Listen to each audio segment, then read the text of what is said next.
Hello friends, मैं doctor निशा मंगल, genesis clinic Jaipur Rajasthan से। आज हम बात करेंगे स्ट्रेस यूरिनरी इनकॉन्टिनेंस के बारे में, जिसे हम शॉर्ट में एसयूआई भी बोलते हैं।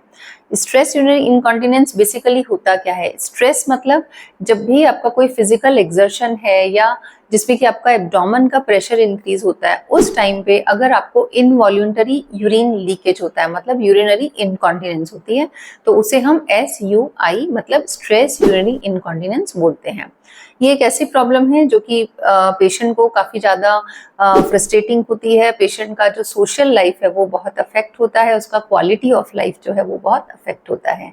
ये मेल और फीमेल दोनों के अंदर ही हो सकती है, बट फीमेल्स के अंदर इनकी इंसिडेंस जो होती है वो बहुत ज़्यादा होती है। नॉर्मली ये प्रॉब्लम एज के साथ साथ बढ़ती है, तो अगर हम मोर देन 40 ईयर एज की बात करें तो लगभग 30 to 40% महिलाओं को SUI का प्रॉब्लम होता है। मतलब लगभग 1/3 महिलाएं जो हैं वो 40 ईयर एज के बाद इस प्रॉब्लम को फेस करती हैं। तो ये एक बहुत ही कॉमन प्रॉब्लम है। इसे हम इजीली डायग्नोस कर सकते हैं और इसका ट्रीटमेंट भी अवेलेबल है।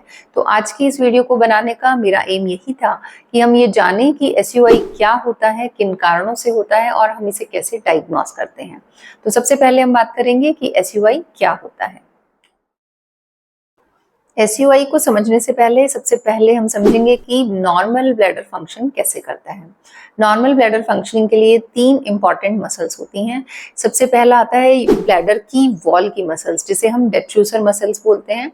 दूसरा आता है कि ब्लैडर से जो यूरिन हम पास करते हैं उसके लिए जो नली होती है जिसे हम यूरिथ्रा कहते हैं, तो यूरिथ्रा की मसल्स बहुत इंपॉर्टेंट होती है, जिसे हम यूरिथ्रल स्फिंक्टर्स बोलते हैं। और थर्ड मसल्स आती हैं पेल्विक फ्लोर मसल्स, जो कि हमारा जो पेल्विस है उसकी जो मसल्स होती हैं वो पेल्विक फ्लोर मसल्स होती हैं। ये अपने यूरिथ्रा को और ब्लैडर को एक्स्ट्रा से सपोर्ट करती हैं। तो ये तीनों ही स्ट्रक्चर्स हमें नॉर्मल ब्लैडर फंक्शनिंग के लिए रिक्वायर्ड होती है। नॉर्मल ब्लैडर फंक्शनिंग में 2 फेजेस होती हैं, फिलिंग फेज और वॉइडिंग फेज। फिलिंग फेज का मतलब है कि जब आपका यूरिन किडनी से आके ब्लैडर में इकट्ठा हो रहा होता है, इस दौरान आपकी जो ब्लैडर की डेट्रूसर मसल्स हैं वो रिलैक्स रहती हैं और जो आपका यूरिथ्रल स्फिंक्टर है वो क्लोज रहता है।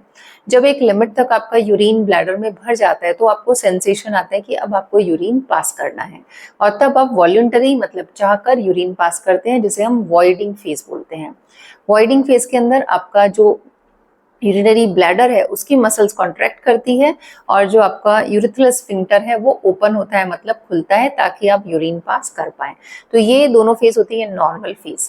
अगर हमें कभी भी कोई इंट्रा एब्डोमिनल प्रेशर हमारा बढ़ता है, कोई भी स्ट्रेस कंडीशंस आती है, जैसे कि कफिंग है, स्नीजिंग है, अगर हम कोई हैवी वेट उठाते हैं या हम तेज हंसते हैं, तो इन कंडीशंस के अंदर हमारा ब्लैडर नेक की जो मसल्स हैं, जो यूरिथ्रल स्फिंक्टर की मसल्स हैं, ये क्लोज हो जाती हैं टाइटली, और साथ ही पेल्विक फ्लोर की मसल्स भी एक्स्ट्रा से सपोर्ट करती है यूरिथ्रल स्फिंक्टर को, उसको बंद करने के लिए, ताकि किसी भी प्रेशर कंडीशंस के अंदर यूरिन का लीकेज नहीं हो।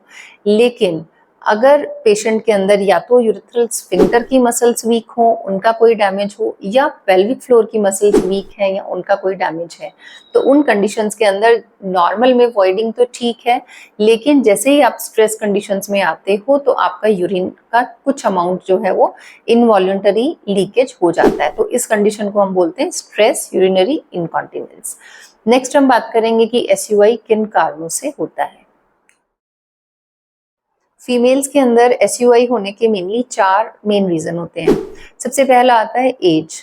जैसे जैसे एज बढ़ता है फीमेल्स का जो टिश्यू है वो वीक हो जाता है, और इसके साथ ही पेशेंट्स की जो यूरिथ्रल मसल्स हैं, जो पेल्विक फ्लोर मसल्स हैं, वो भी वीकन अप होती हैं। तो ये जो सपोर्ट है यूरिथ्रा का ये वीक हो जाता है, जिसकी वजह से SUI होता है। तो नॉर्मली हम सभी फीमेल्स को एडवाइस करते हैं कि अपना डाइट 40s के बाद आपको अच्छा रखना है, प्रोटीन्स ज़्यादा लेने हैं डाइट में, और साथ ही आपको पेल्विक फ्लोर एक्सरसाइजेज भी करनी है।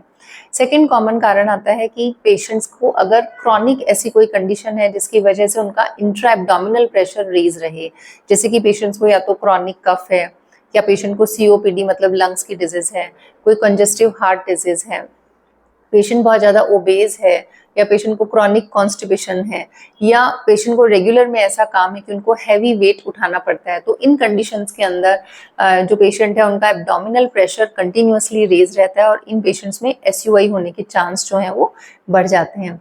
थर्ड जो रीजन आता है वो आता है कि अगर आपको किसी वजह से पेल्विक फ्लोर मसल्स का डैमेज हुआ है, जैसे कि आपको या तो कोई नॉर्मल डिलीवरी में इस तरीके का कोई कॉम्प्लिकेशन आया था कि आपकी पेल्विक फ्लोर मसल्स जो है वो वीकन हो गई या डैमेज हो गई, या फिर आपका कोई पेल्विक फ्लोर पे ऐसा कोई सर्जरी हुआ है जिसमें कि आपकी मसल्स को डैमेज हुआ है, तो उन पेशेंट्स के अंदर भी SUI कॉमनली देखने को मिलता है। और फोर्थ और इम्पॉर्टेंट रीजन होता है स्मोकिंग।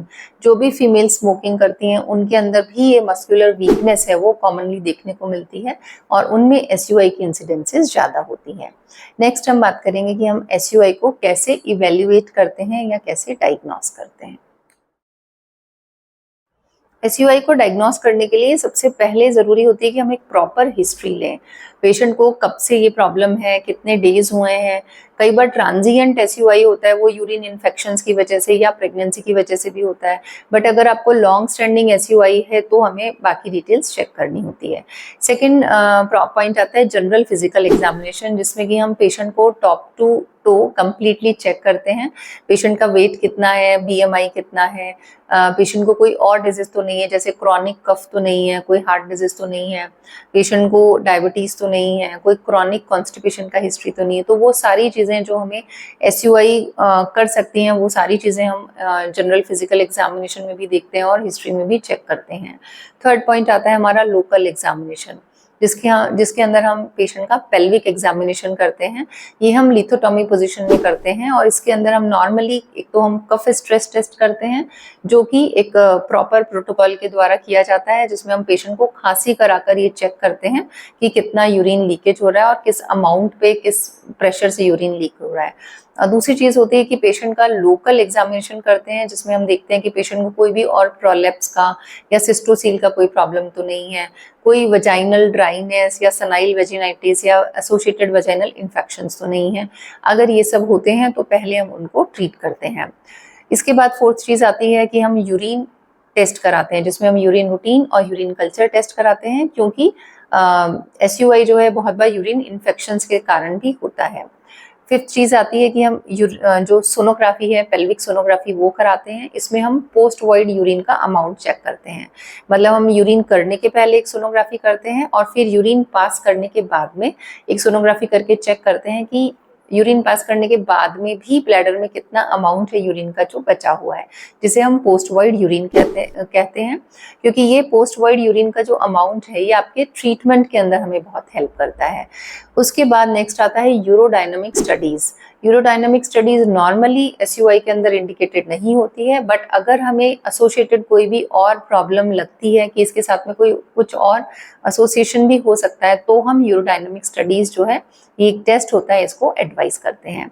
और लास्ट आता है कि हम 24 आवर यूरिन डायरी बनाने के लिए पेशेंट को बोलते हैं। ये एक बहुत ही इंपॉर्टेंट चीज़ होती है। इसमें हम पेशेंट को कहते हैं कि आपने 1 या 2 दिन अपना कंप्लीट ब्लैडर डायरी बनानी है, जिसमें आपको ये मेंशन करना है कि आपने कितना लिक्विड इनटेक किया है, कितना लिक्विड आप यूरिन करके वॉइड कर रहे हैं, और कितनी बार आपको जो SUI है उसका एपिसोड होता है, और जो यूरिन लीकेज है वो उस एपिसोड पे आपको कब वो लीकेज हुआ, मतलब कि आपका जो कौन सा स्ट्रेस था जिसमें वो लीक हुआ, जैसे कि कफिंग हुआ या स्नीजिंग हुआ, या आप खड़े हुए तो आपको लीक हुआ, या आपने कोई भी हैवी वेट उठाया तो आपको लीक हुआ। तो आपको वो एपिसोड कितनी बार हुआ है और वो किस वजह से हुआ है, ये भी मेंशन करना होता है। तो जब आप 24 आवर या 48 आवर्स का हम कंप्लीट रिकॉर्ड देखते हैं, तो एक तो हमें इस डिजीज का सीवियरिटी समझ में आता है कि कितनी प्रॉब्लम है, और दूसरा हमें ये ट्रीटमेंट ऑप्शंस के अंदर भी हेल्प करता है। आई होप आपको ये वीडियो पसंद आया होगा।